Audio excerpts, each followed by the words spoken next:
बिस्मिल्लाहिर्रहमानिर्रहीम। अस्सलाम वालेकुम दोस्तों, welcome back to my YouTube channel medicine knowledge factory. उम्मीद करता हूँ कि सब दोस्त खैरियत से होंगे।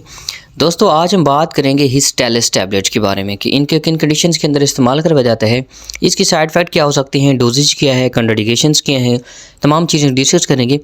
तो नए वाले दोस्तों गुजारिश है कि मेरे चैनल को लाजमी सब्सक्राइब कर लें, साथ बेल आइकन को दबा दें ताकि इस चैनल पर अपलोड होने तमाम वीडियोस नोटिफिकेशन अब तक बर वक्त पहुँचती रहें। सबसे पहले दोस्तों इसके इंट्रोडक्शंस की बात करें तो इसका ब्रांड नेम हिस्टैलिस है। इसके फार्मूलेशन की बात करें तो इसके अंदर इविस्टाइन जो है ना वो पाया जाता है 10 mg, ठीक है। और ये एक हिस्टामिन ग्रुप से तलक रखता है जो कि एंटी एलर्जिक जो है ना जितने भी साल्ट होते हैं उनके साथ इनका मैच करता है। और ये फार्मा इवो कंपनी की जो बनाई हुई प्रोडक्ट है। दोस्तों इसकी बेनिफिट्स की बात करें तो ये जितनी किस्म की एलर्जी होती हैं उनको कंट्रोल करने के लिए इस्तेमाल की जाती है।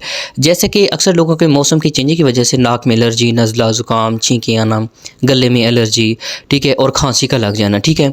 तो इन चीज़ों को कंट्रोल करने के लिए इस टैबलेट का इस्तेमाल करवाया जाता है। इसके अलावा कुछ लोगों में जल्द की एलर्जी हो जाती है, जैसे मौसम की चेंजिंग की वजह से पोलन ग्रेन्स वगैरह गिरते हैं, या कुछ अटैच होने की वजह से, या कुछ लोग कपड़ों की वजह से एलर्जी हो जाती है, कुछ लोगों को कोई चीज़ पहनने की वजह से एलर्जी हो जाती है, कुछ लोगों को कोई चीज़ टच करते हैं तो उसकी वजह से एलर्जी होती है। इन तमाम कंडीशंस को कंट्रोल करने के लिए भी इस टैबलेट का इस्तेमाल करवाया जाता है। इसके अलावा कुछ लोगों को फूड एलर्जी आती है, जैसे डस्ट फूड एलर्जी होती है, ठीक है। कोई चीज़ खाते हैं जैसे कोई मच्छी वगैरह या कोई गोश्त वगैरह खाते हैं, ब्लैलर वगैरह, ठीक है। तो जिसकी वजह से जो ना वो एलर्जी हो जाती है, ठीक है। जिसम पर जो है ना वो दाने बन जाते हैं, दाने नहीं बन जाते, रेड कलर के सर्कल बन जाती हैं, ठीक है। तो उसको कंट्रोल करने के लिए भी इस टैबलेट का इस्तेमाल करवाया जाता है।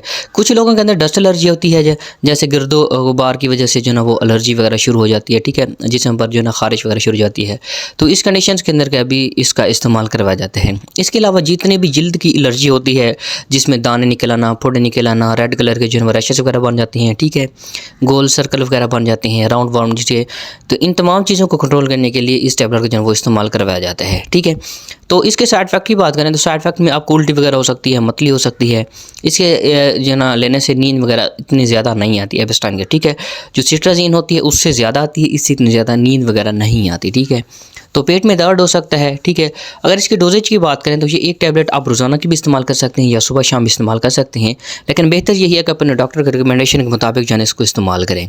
इसके कंट्राइंडिकेशंस की बात करें तो ऐसे लोग जो ड्राइवर हजरात हैं, गाड़ी चलाते वक्त इसका एहतियात करें, या जो प्रेग्नेंट औरतें हैं या ब्रेस्ट फीडिंग औरतें हैं, गुर्दों के मरीज़, मैदे के मरीज़, ठीक है, वो अपने डॉक्टर के मशवरे से जो है ना इस टैबलेट का इस्तेमाल करें। तो उम्मीद करता हूँ कि मेरी वीडियो को पसंद आई होगी। पसंद है मेरी वीडियो को लाजमी लाइक करना, मेरे चैनल को लाजमी सब्सक्राइब कर लेना। तो मिलते हैं एक नेक्स्ट वीडियो के अंदर, तब तक के लिए अल्लाह हाफ़िज़।